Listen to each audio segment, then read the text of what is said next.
So I understand the tank for Trevor logic. I understand that you would rather have the Vikings go 4-12 rather than 6-10, rather than go 2-14, rather than 4-12. Not today, not today. Oh, because it just seems so counterintuitive, so counterproductive, doesn't it? So being a fan now, I'm of the opinion that it's really narcissistic to tell another fan how to be a fan. But I don't know, just for me, it seems backwards to be like, hey, I want my team to do well. So I want them to lose to the biggest rival in the game.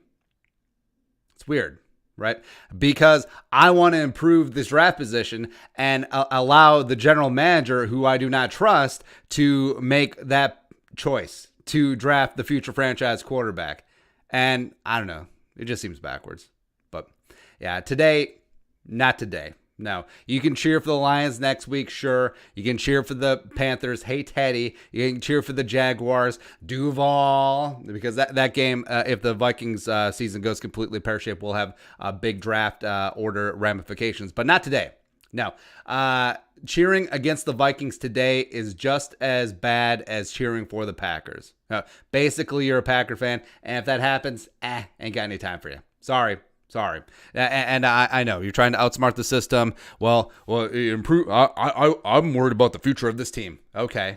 And what about winning this game? How about that? How about, the Vikings getting up 2-14, but if they win today, just take a giant dump in the punch bowl in Lambeau. Just like, hey, happy November. Happy Movember, stupid Aaron Rodgers and your stupid face and your stupid caterpillar across your top lip. Yeah, how about that? I have a good feeling. I really do. And even though generally we're pretty optimistic heading into games, as I just died from the Rona, this one just slaps different. So Aaron Jones out. Bakhtiari out. That means Chip Burner, Billy Turner is going to be at left tackle. The pride of Mounds View, Minnesota. NDSU in the house. He is bad. And I get, well, what about Yannick? What about him? So what? He was tied for fourth in the league with sacks with 5. So what? He was leading the team with sacks. So what if he had 5 of the team's 13 sacks? He wasn't leading the team in pressures. Afadi Friggin' Odenabo is that dude. He's going to be that guy. He's going to get some heat on Aaron Rodgers' ass, as well as I want to believe in Mike Zimmer. I want to believe that, hey, you had an extra week to prepare for Aaron Rodgers, even though Rodgers is 7-3-1 against you and has a 99.7 quarterback rating in all those matchups. I get it, but I just want to believe, because the Vikings seem to believe in Zimmer, given the extension, that, hey, this can be the guy who's going to change as a head coach. He's going to grow into the job. He's going to figure things out. He's going to be good after the bye. But frankly, if the Vikings show up and just absolutely get embarrassed today, okay, warm up the bus. Now, get it gone. Deuces to Mike Zimmer. Can we go all in on Eric Bieniemy? Can we go all in on Lincoln Riley?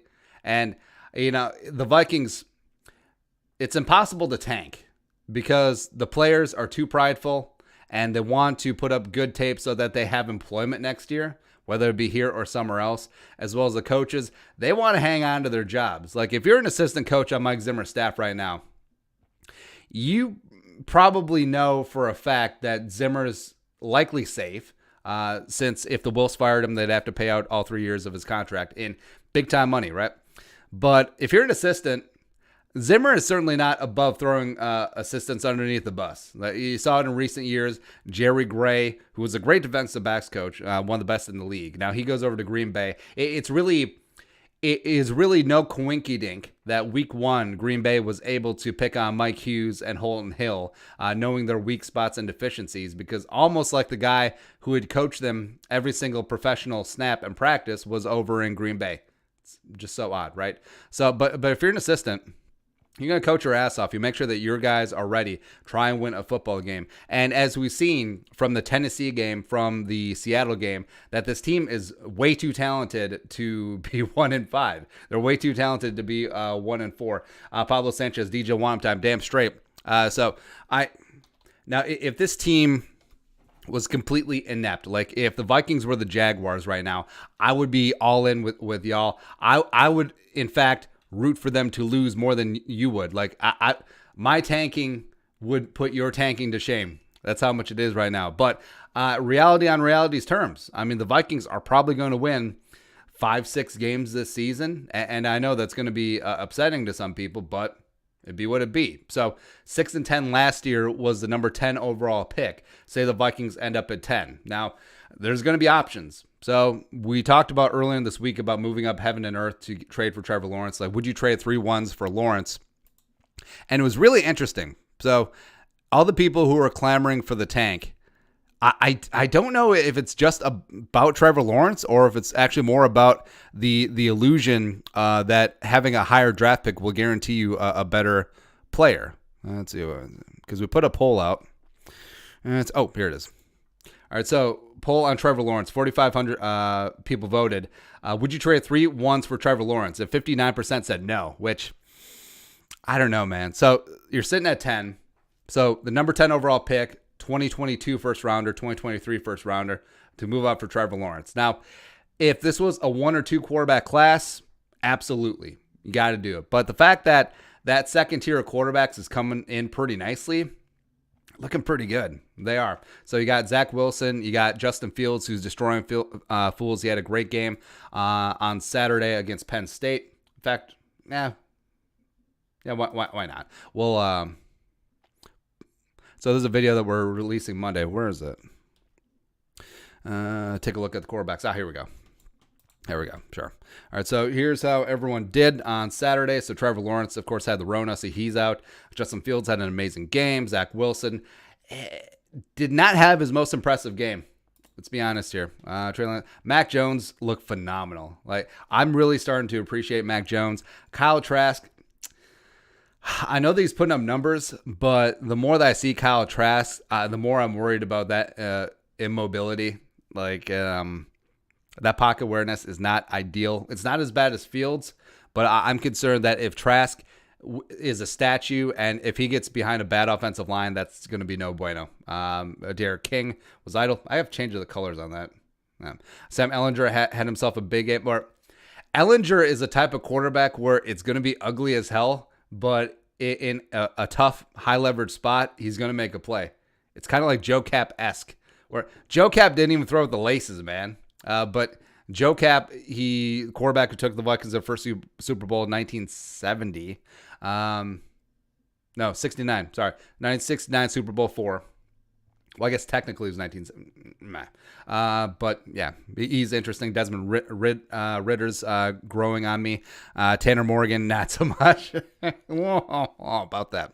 Yeah, about that. But what were we talking about? Oh, we're talking about Tankathon. Yeah, so I think the Vikings will probably still end up 6 wins, somewhere in there. Far too talented, especially with Dalvin back. So we'll see what happens there. But overall, I'm hopeful about today. I mean, the Packers are dinged up to a degree on defense. Kevin King is out, but that's whatever. But also Rashawn Gary and both the Smith brothers are dinged up. Zadarius and Gary have ankle injuries. Preston Smith has a shoulder injury. So just a little bit of hesitation in that giddy up in terms of the pass rush could be monstrous for the Vikings. Plus, no fans at Lambeau. That was up in there for a while, so I think that could greatly help Kirk Cousins. Like all the advantages that the Packers had week 1 by no fans at US Bank Stadium. Aaron Rodgers and his heart count. Picking up 3 free first downs on third down. I mean, that's going to translate over to the Vikings. So I'm off the bye.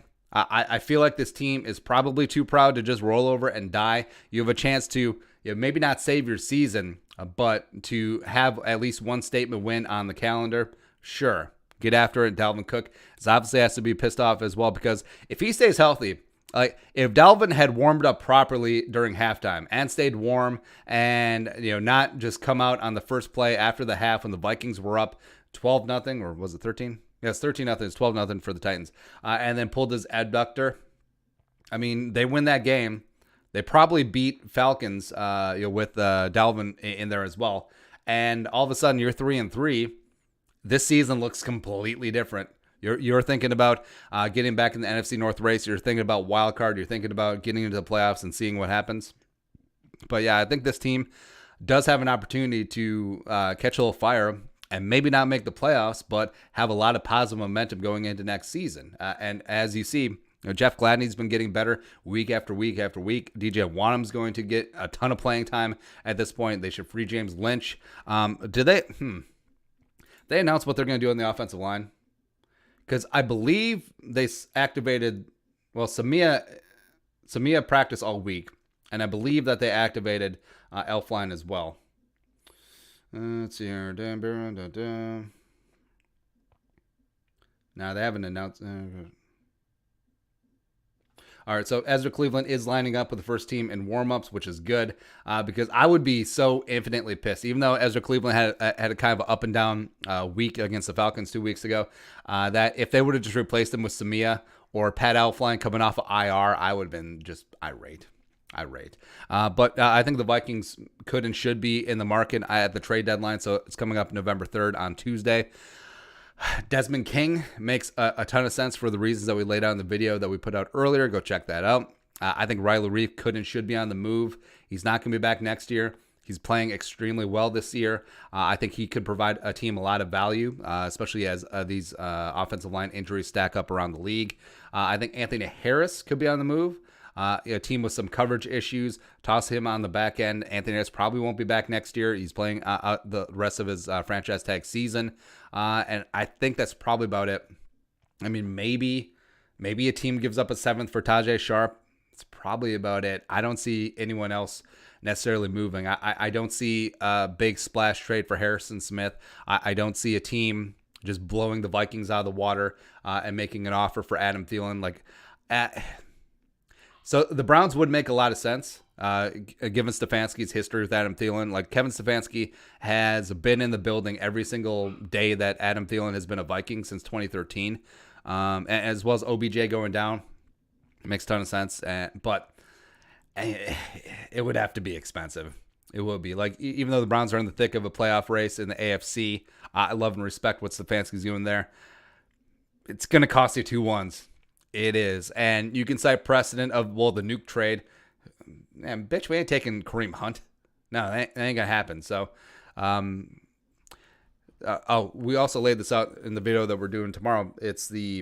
So they came out with the denial. Like, we have no intentions of trading Adam Thielen. And it's like, you said that about Percy and Diggs. But think about it. Diggs wanted out of town. Percy wanted out of town. They still got a 1 and a 3 for Percy and a 1, 4, 5, 6 for Diggs. I mean, that's still really damn good. Thielen, they don't want to trade. They're perfectly fine hanging on to. Think of the leverage that they have, because you can just walk away from the negotiating table. So if a team wants Thielen, it's going to have to be a 1 and 2. That's it. That is really it. So I don't know what we accomplished. We didn't really preview anything, but that's how these shows go. We're back at halftime. Complain about things. I'm sure the Vikings will build up a halftime lead and then blow it, because that's how these things go. But keep up alive. Pressure Aaron Rodgers' ass. All they have is Devontae Adams. Cover him, and then you'll be good to go. Let's rock and roll. Yes, you can take the rest of the season. Go 2-14, but not today. Bitch, not today. No. Get a win over the Vikings. Give the Vikings fans just a little bit of Dr. Feelgood for the season, and then we'll move on. But we'll see you at halftime. Skol, production value.